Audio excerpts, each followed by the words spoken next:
Мен кішкентай кезімнен өзі армандағым осы полиция қызметкері болу болатын. Сол бала кезімнен келген мақсатыма жеттім деп ойлаймын. Сол мақсатымды жүзеге асырып жатырмын, азаматтарға қызмет жасап, адал қызметімді көрсетіп.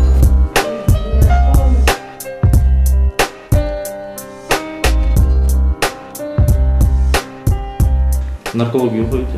Да. Когда были последние посещения? В прошлом месяце.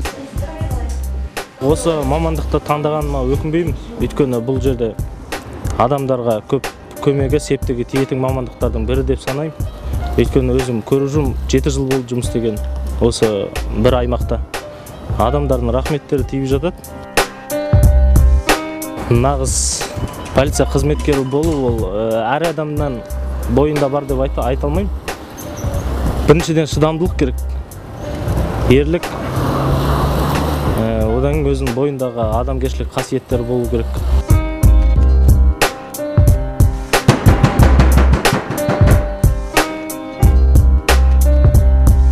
Аймақ бойынша 19 мың адамды қараймыз. 19 мың адам. Ол әр учаскелік полиция инспекторының өзінің әкімшілік аймағы бар, белгіленген. Сондай бізде 4 аймақ.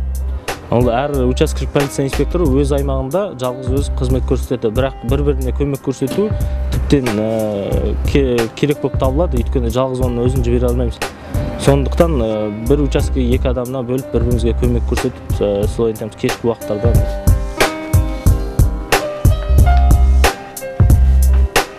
Почему людей вводишь в квартиру? Не говори мне только этого.